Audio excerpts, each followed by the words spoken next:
j'espère que vous allez bien. Aujourd'hui on se retrouve, ça faisait très longtemps que je ne l'avais pas fait, mais pour parler d'un livre. Un livre qui sort un peu de d'habitude puisque ça ne parle pas de yoga ni de naturopathie, ça va plus aller vers le développement personnel, même si ça va parler d'un sujet bien particulier. Et le livre s'appelle Mieux vivre avec un trouble borderline de Catherine Miza. C'est un livre qui coûte environ 20 €. Je ne l'ai pas sous la main puisque je l'ai rendu à son propriétaire, mais je vais vous insérer, si j'y arrive, une petite photo. Sinon, vous tapez Mieux vivre avec un trouble borderline de Catherine Miza et vous allez le trouver très rapidement sur internet.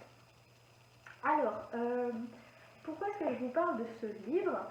Puisque, tout simplement, est-ce que je suis atteinte du trouble borderline? Je vous avoue que j'ai énormément de signes cliniques, mais je ne prends pas le temps d'aller consulter un psychiatre. Psychiatre slash psychologue, mais c'est plus un psychiatre qui s'occupe de ce trouble. Voilà, donc le mieux, si vous avez quelconque doute, c'est d'aller consulter un professionnel.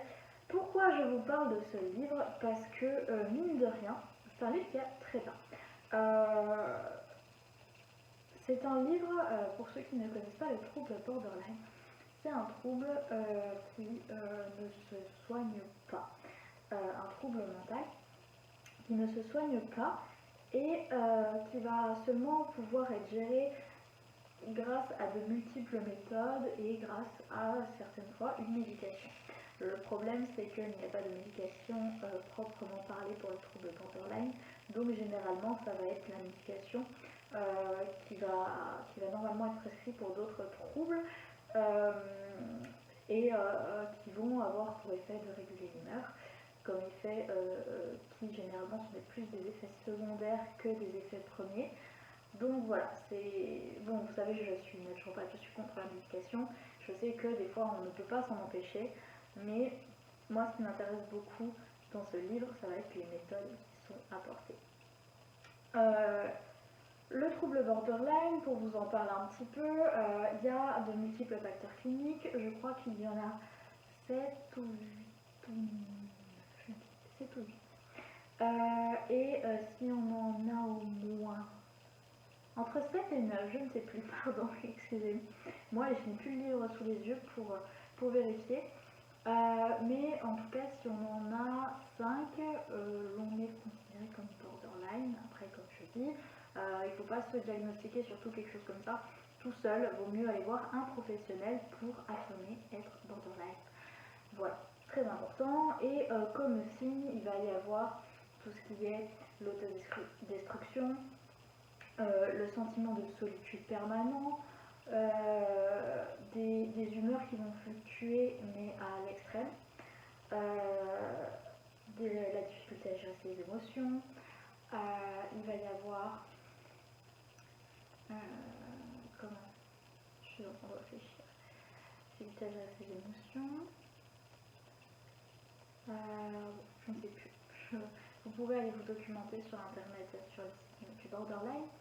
Donc vous allez me dire, bah oui, c'est des trucs, des signes qui peuvent arriver à n'importe qui. Oui, le truc c'est qu'avec le borderline, c'est vraiment à l'extrême. Voilà, et justement, vous allez me dire, c'est des choses qui peuvent arriver à tout le monde. Donc au final, ce livre est accessible à tout le monde, puisqu'il est découpé en 4 parties. La première partie, ça va être une explication concrète du trouble borderline, donc avec ce que je vous disais, les signes cliniques, etc. etc. La deuxième partie, chaque signe va être pris un peu plus, de manière un peu plus approfondie, et elles vont être expliquées un petit peu plus en détail. Voilà. Et c'est là que si vous n'êtes pas borderline, mais que vous avez du mal à gérer vos émotions, votre colère notamment, que vous avez le sentiment d'être seul en permanence, vous avez des tendances d'autodestruction, ce genre de choses, vous pouvez prendre les choses séparément. Voilà, et aller un peu plus loin, et peut-être que vous n'êtes pas du tout borderline, mais vraiment quelque chose qui va, par exemple, je prends une chose assez simple, du mal à gérer la colère, c'est quelque chose que vous pouvez prendre totalement à part et être vraiment à fond dans cette partie-là et délaisser le reste si ça ne vous concerne pas. Troisième partie, ça va être comment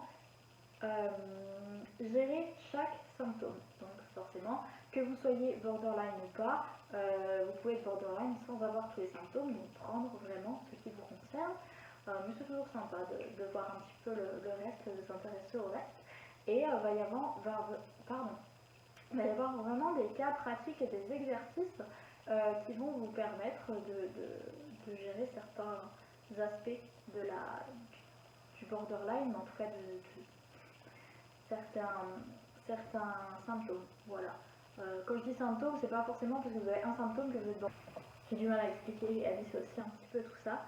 Voilà, sachant que si vous avez les troubles borderline, en plus de ce livre qui peut totalement vous aider, puisque par exemple pour mon ami qui m'a prêté, qui est borderline, ça lui a été conseillé par sa psychiatre, ce livre, donc c'est plutôt un bon livre, mais ça nous empêche d'être suivi par un psychiatre. Et quatrième partie, qui est plutôt intéressante, ça va être des conseils si vous êtes proche d'une personne borderline. Donc ça va vous expliquer comment parler, comment aborder une personne borderline suivant certains états d'âme qu'elle a, suivant ses phases, etc. Et je trouve ça vraiment très intéressant parce que c'est rare qu'on trouve ce genre de conseils. Et quand on est face à une personne qui a un problème de santé mentale en face de nous, on a souvent, on ne sait pas comment gérer cette personne, comment prendre comment l'aborder, comment communiquer avec elle.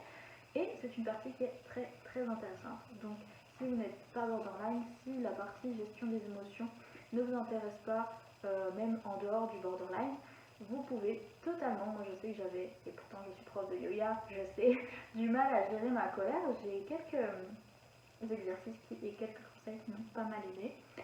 Voilà.